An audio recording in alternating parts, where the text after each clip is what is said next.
ஆசிரியர் பணி கனவோடு பயணிக்கக்கூடிய அனைத்து முதுகலை ஆசிரியர்களுக்கும் எனது பணிவான வணக்கம். இன்று நாம் பார்க்கவிருக்கிற தலைப்பு, சென்ற ஆண்டு நடைபெற்ற தேர்வுகளில் பொது அறிவு வினாத்தாளானது எவ்வாறு வடிவமைக்கப்பட்டிருக்கிறது, எங்கிருந்தெல்லாம் கேள்விகள் கேட்கப்பட்டிருக்கின்றன என்பதற்கான ஆதாரங்களுடன் இந்த காணொலியை நான் பதிவிட உள்ளேன். நேரடியாக காணொலிக்குள் செல்வோம். இப்போ ஃபஸ்ட்டு கொஸ்டின் பார்த்தீங்க அப்படின்னா, முதல் உலகப் போரின் போது 14 அம்ச கோட்பாட்டை வெளியிட்ட அமெரிக்க குடியரசுத் தலைவர் யார் அப்படின்னு சொல்லி கேட்டிருக்காங்க. அதுக்கு சரியான பதில் உட்ரோ வில்சன் அப்படின்னு கொடுத்துருக்குறாங்க. இது பார்த்தீங்கன்னா 10ஆம் வகுப்பு சமூக அறிவியல் புத்தகத்திலிருந்து எடுக்கப்பட்ட வினா. பார்த்தீங்கன்னா உங்களுக்கு தெரியும் ப்ரூஃப். அமெரிக்க குடியரசுத் தலைவர் உட்ரோ வில்சன் தனது 14 அம்ச திட்டத்தை நேச நாடுகள் பின்பற்றுவதற்கு முன்வைத்தார். இங்கிருந்து அந்த கொஸ்டின் எடுத்திருக்காங்க. அடுத்த வினா ஸ்டேட்மெண்ட் ஃபார்மெட்டில் கொடுத்துருக்காங்க. வாக்கியம் 1, தமிழ்நாட்டின் வடமேற்கு பகுதியில் அமைந்திருக்கும் பாரமகால் பீடபூமியானது மைசூர் பீடபூமியின் ஒரு பகுதியாகும். வாக்கியம் 2, இதன் உயரம் சுமார் 350 மீட்டர் முதல் 710 மீட்டர் வரை காணப்படும். இந்த பீடபூமியில் தருமபுரி மற்றும் கிருஷ்ணகிரி மாவட்டங்கள் அமைந்துள்ளது அப்படின்னு கொடுத்துருக்காங்க. இது ரெண்டுமே பார்த்தீங்கன்னா சரியானதான். வாக்கியம் 1 மற்றும் வாக்கியம் 2 ரெண்டுமே சரியானது. இதற்கான அந்த ப்ரூஃப் பார்த்தீங்க அப்படின்னா உங்களுக்கு 10ஆம் வகுப்பு சமூக அறிவியல் புத்தகத்தில் இருக்குது. தமிழ்நாட்டின் வடமேற்கு பகுதியில் அமைந்திருக்கும் பாரமகால் பீடபூமியானது மைசூர் பீடபூமியின் ஒரு பகுதியாகும். இதன் உயரம் சுமார் 350 மீட்டர் முதல் 710 மீட்டர் வரை காணப்படுகிறது. இந்த பீடபூமியில் தருமபுரி மற்றும் கிருஷ்ணகிரி மாவட்டங்கள் அமைந்துள்ளன. இந்த கேள்வி இங்கிருந்து எடுத்துருக்கிறாங்க.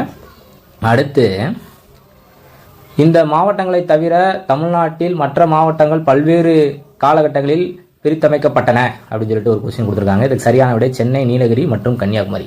சரிங்களா? இப்போ இதுக்கும் பார்த்தீங்கன்னா 10th புக்கில் பார்த்தீங்கன்னா உங்களுக்கு கொடுத்துருக்காங்க. சென்னை, நீலகிரி மற்றும் கன்னியாகுமரி மாவட்டங்களை தவிர மற்ற மாவட்டங்கள் பல்வேறு காலகட்டங்களில் பிரித்தமைக்கப்பட்டன அப்படின்ற தகவல் கொடுத்துருக்காங்க. இதுவும் சமூக அறிவியல் புத்தகத்திலிருந்து இடம்பெற்றது 10ஆம் வகுப்பு. அடுத்து பார்த்தீங்க அப்படின்னா, சங்க காலத்தில் பெருங்கடல் வணிகன் என்று அழைக்கப்பட்டவர் அப்படின்னு பார்க்கும்போது மாநாயக்கன் அப்படிங்கிறது மிகச்சரியான பதில்.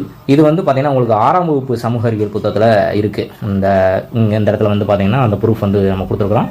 சிலப்பதிகாரம் பூம்புகாரின் சிறப்பை பேசுகின்றது. சிலப்பதிகார நாயகி கண்ணகியின் தந்தை மாநாயக்கன். மாநாயக்கன் என்றால் பெருங்கடல் வணிகன் என்று பொருள். இதுதான் கொஸ்டினா உங்களுக்கு கேட்டிருக்கிறாங்க.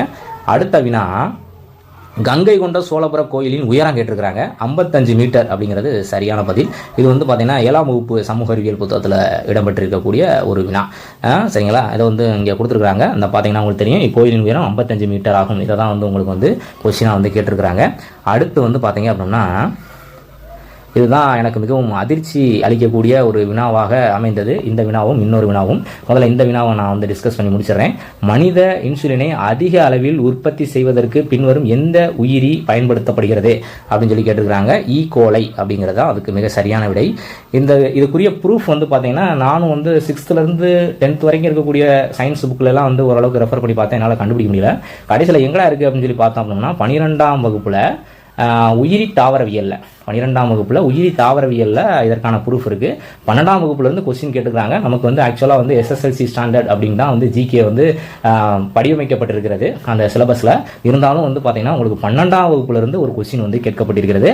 அதற்கான ப்ரூஃப் நான் கொடுத்துருக்கேன். மனிதர்களின் இன்சுலின் குறைபாட்டு நோயை சரி செய்யவும் ஈகோலையை பயன்படுத்தி மனித இன்சுலின் மற்றும் இரத்த புரதத்தை உருவாக்க மருத்துவ உயிரி தொழில்நுட்ப தொழிற்சாலைகள் பயன்படுகின்றன அப்படிங்கிற குறிப்பு இங்கேருந்து கேட்கப்பட்டிருக்கிறது. 12ஆம் வகுப்பில் உங்களுக்கு உயிரி தாவரவியல் பகுதியிலிருந்து எடுக்கப்பட்டது. அடுத்து, இந்த மேக்னடைட் என்னும் நூலை வெளியிட்டவர் அப்படின்னு ஒரு கேள்வி கேட்டிருக்கிறாங்க. அதுக்கு மிகச்சரியான பதில் வில்லியம் கில்பர்ட் அப்படிங்கிறது. இது 8ஆம் வகுப்பு அறிவியல் புத்தகத்தில் இருக்கக்கூடிய ஒரு வினா. அதுக்கான ப்ரூஃப் நம்ம கொடுத்துருக்கோம். இந்த வில்லியம் கில்பர்ட் காந்தவியல் என்னும் அறிவியல் பிரிவு உருவாக காரணமாக இருந்தவர் அப்படின்றத கொடுத்துருப்பாங்க. இவர் தான் பார்த்தீங்க அப்படின்னா தனது கண்டுபிடிப்புகளை தி மேக்னடைட் என்னும் நூலில் வெளியிட்டார் அப்படின்றத கொடுத்துருப்பாங்க. அதுதான் இங்கே நம்ம காமிக்கிறோம் டிஸ்பிளேல. அடுத்து பார்த்தீங்க அப்படின்னா இந்த வினாவும் எனக்கு அதிர்ச்சி அளிக்கக்கூடிய ஒரு வினாவாக அமைந்தது. பிளாஸ்மாவில் இன்சுலினின் அரை ஆயுட்காலம் அப்படின்னு சொல்லிட்டு ஒரு வினா கேட்டிருந்தாங்க. இதற்கு சரியான விடை பார்த்தீங்க அப்படின்னா 6 நிமிடங்கள் அப்படிங்கிறது. இங்கே பார்த்தீங்க அப்படின்னா உங்களுக்கு அதுக்குரிய ப்ரூஃப் நான் காமிச்சிருக்கேன். பிளாஸ்மாவில் இன்சுலினின் அரை ஆயுட்காலம் 6 நிமிடங்கள். இது எங்கே இருக்குது அப்படின்னா உயிரி விலங்கியல் 11ஆம் வகுப்பு உயிரி விலங்கியலில் இருக்குது. சரிங்களா? 11ஆம் வகுப்பு உயிரி விலங்கியலில் இதற்கான விடை குறிப்பானது இடம்பெற்றுள்ளது. அடுத்து, இந்த பொறுத்துக ஒன்று கொடுத்துருக்குறாங்க. மாவட்டங்கள் மலைகள் கொடுத்துருக்காங்க. திண்டுக்கல், பெரம்பலூர், ஈரோடு, நாமக்கல் அப்படின்னு கொடுத்துருக்காங்க. சரியான இதில் வந்து பார்த்தீங்க அப்படின்னா தவறாக பொருந்தி உள்ளது எது அதை வந்து எடுக்க சொல்லியிருக்கிறாங்க. இதில் வந்து பார்த்தீங்க அப்படின்னா ஏ அப்படிங்கிறதான் வந்து பார்த்தீங்கன்னா தவறாக பொருந்தி இருக்கிறது. திண்டுக்கல் வந்து மருந்துவாழ் மலை அப்படிங்கிறது தான் வந்து தவறு. இப்போ இதுக்குரியது வந்து பார்த்தீங்கன்னா உங்களுக்கு 10th சோசியல் சயின்ஸ் புக்கில் இருக்குது. கோயம்புத்தூர் அப்படிங்கிறது மருதமலை, வெள்ளியங்கிரி மலை, ஆனைமலை. தருமபுரிங்கிறது தீர்த்தமலை, சித்தேரி மற்றும் வத்தல் மலை அப்படிங்கிறது. திண்டுக்கல் பழனிமலை மற்றும் கொடைக்கானல் மலை. ஈரோடு வந்து சென்னிமலை, சிவன்மலை. வேலூர் வந்து ஜவ்வாது, ஏலகிரி மற்றும் ரத்தினமலை. அடுத்து வந்து நாமக்கல் கொல்லிமலை. சேலம் சேர்வராயன் மலை. அடுத்து வந்து கஞ்சமலை மற்றும் சுண்ணாம்பு குன்றுகள்.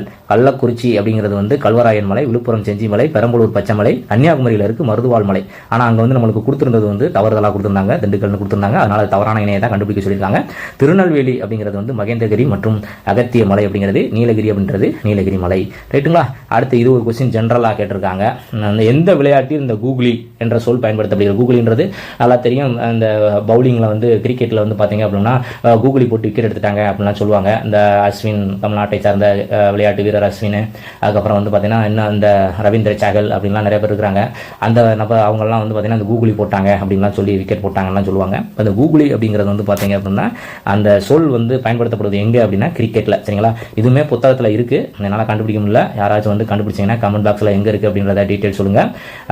இப்போ எதுக்காக இந்த பதிவு அப்படின்னா கண்டிப்பாக உங்களுக்கு ஒரு விழிப்புணர்வு ஏற்படுத்தணும் அப்படிங்கிறதுக்காக தான் இந்த ப்ரூஃபோட நான் போட்டிருக்கிறேன்.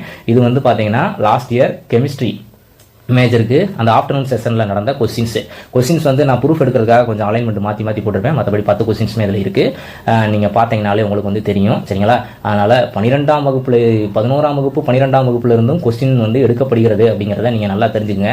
ரொம்ப கவனமாக படிங்க. ரொம்ப குறுகிய காலகட்டம் தான் இருக்குது. நான் ஏற்கனவே சொன்னது மாதிரி ஜிகேவை பற்றி நான் சொல்லும்போது கண்டிப்பாக 10th சயின்ஸும் சோசியல் சயின்ஸும் படிச்சிட்டிங்க அப்படின்னா ஒரு 4லேருந்து 5 கேள்வி அடிச்சிடலாம், 50% ஸ்கோர் பண்ணிடலாம் சொன்னேன். இப்போ அதுக்கான ஆதாரமும் நான் வந்து கொடுத்துட்டேன். தொடர்ச்சியாக வெவ்வேறு மேஜருக்கு ஜிகேல வந்து பார்த்தீங்க அப்படின்னா இந்த மாதிரி கொஸ்டின்ஸ் கேட்டிருக்காங்க, எங்கே இருந்தெல்லாம் வந்து ப்ரூஃப்லாம் எடுத்துருக்காங்க அப்படிங்கிறதெல்லாம் வந்து நான் உங்களுக்கு வந்து ஆதாரத்தோட வந்து வீடியோ அடுத்தடுத்த காணொலிகளில் பதிவிடுறேன். நம்மளோட சேனலில் வந்து தொடர்ச்சியாக இணைந்திருங்கள், அதிகமாக பகிருங்கள், அனைவருக்கும் பயனுள்ள தகவலை கொண்டு போய் சேருங்கள். நன்றி.